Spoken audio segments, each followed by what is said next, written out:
নমস্কার, আমার রান্নাঘরের সকল দর্শক বন্ধুদের জানাই আন্তরিক অভিনন্দন ও শুভেচ্ছা। আপনাদের কাছে আমার একান্ত অনুরোধ, আপনারা আমার ভিডিওটা দেখুন। যদি আপনাদের ভালো লেগে থাকে তাহলে অবশ্যই একটা লাইক দেবেন, শেয়ার করে অপরকে দেখার সুযোগ করে দেবেন, আর পাশে থাকা বেল আইকনটি প্রেস করবেন। তাহলে আমার নতুন ভিডিও আপলোড করার সাথে সাথে তার নোটিফিকেশন আপনারা পেয়ে যাবেন। আর নিত্য নতুন রেসিপির আপডেট পাওয়ার জন্য অবশ্যই আমার চ্যানেলকে সাবস্ক্রাইব করবেন প্লিজ। চলুন তবে রান্নায় ফিরে আসি। আজ আমি আপনাদের কাছে ভীষণই হেলদি এবং টেস্টি একটা রেসিপি নিয়ে এলাম, ভেজিটেবল কার্ড রাইস। খুব চটজলদি এই রেসিপি আপনারা বানিয়ে অফিস লাঞ্চ হিসেবে ব্যবহার করতে পারেন। আর এই ভেজিটেবল কার্ড রাইস বানানোর জন্য আমি এখানে সাধারণ কাপের 2 কাপ পরিমাণ ঝরঝরে ভাত বানিয়ে রেখেছি। সাধারণ কাপের 2 কাপ পরিমাণ টক দই নিয়েছি। এছাড়া আমি এখানে একটা টমেটো ছোট ছোট করে কুচি করে নিয়েছি, একটা গাজর ছোট ছোট করে কুচি করে নিয়েছি, আর এখানে একটা ক্যাপসিকাম ছোট করে কুচি করে নিয়েছি। এছাড়া আমি এখানে 2টো পেঁয়াজ ছোট করে কুচি করে নিয়েছি। এছাড়া আমি এখানে 1 টেবিল চামচ পরিমাণ বিউলির ডাল বা উড়দ ডাল ভিজিয়ে তারপর ছেঁকে নিয়েছি। 1 টেবিল চামচ পরিমাণ চানা ডাল নিয়েছি। এখানে 1 টেবিল চামচ পরিমাণ চিনি, এখানে প্রয়োজনীয় নুন নিয়েছি।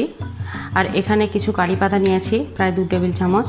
এখানে 1 টেবিল চামচ সর্ষে আর একটা শুকনো লঙ্কা নিয়েছি।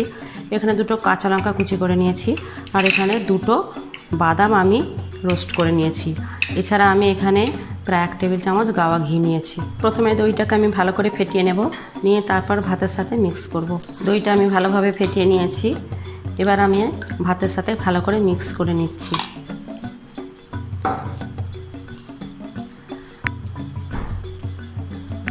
ভাতের মধ্যে দিয়ে দিলাম প্রয়োজন মতো নুন,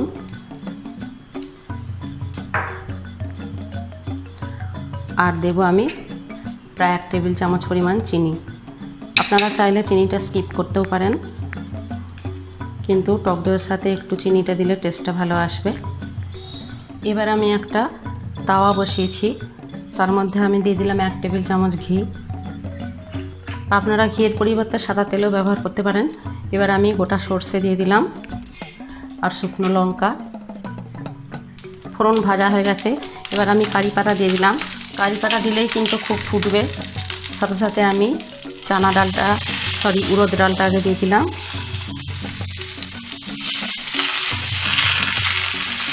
এরপর আমি চানা ডাল দিয়ে দিলাম।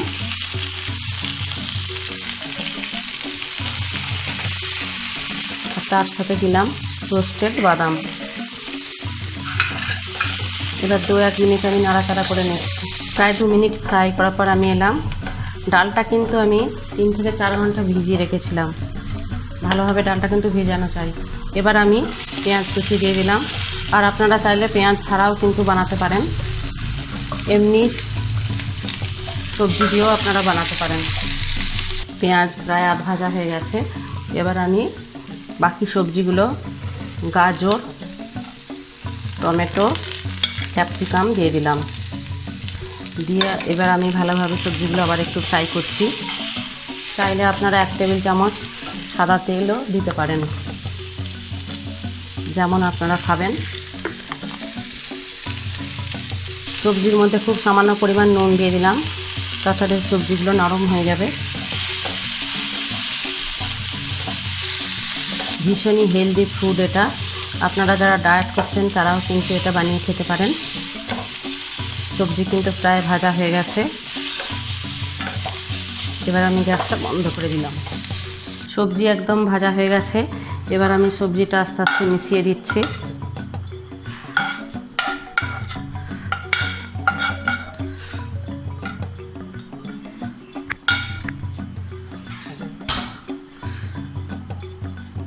একদম তৈরি হয়ে গেল আমার রেসিপি ভেজিটেবল কার্ড রাইস। এবার আমি কাঁচা লঙ্কা কুচি ছড়িয়ে গার্নিশিং করে দিলাম। আপনারা কিন্তু অবশ্যই বানাবেন এই হেলদি রেসিপি। কত সহজে কত অল্প সময়ের মধ্যে বানিয়ে ফেলা যায় দেখতেই পেলেন। আর এরকমই অন্যান্য রেসিপি পাওয়ার জন্য আমার চ্যানেলকে কিন্তু অবশ্যই সাবস্ক্রাইব করবেন। আমার এই রেসিপি যদি আপনাদের ভালো লেগে থাকে তাহলে অবশ্যই আপনারা বাড়িতে বানাবেন। কেমন হলো লাইক বা কমেন্টসের মাধ্যমে আমাকে জানাবেন, শেয়ার করে অপরদের কাছে শেয়ার করে দেবেন। আর এরকম অন্যান্য রেসিপি পাওয়ার জন্য আমার চ্যানেলটি কিন্তু অবশ্যই সাবস্ক্রাইব করবেন প্লিজ। আমি আসছি পরে আরও এরকম অন্যান্য রেসিপি। ধন্যবাদ, ভালো থাকুন, সুস্থ থাকুন, নমস্কার।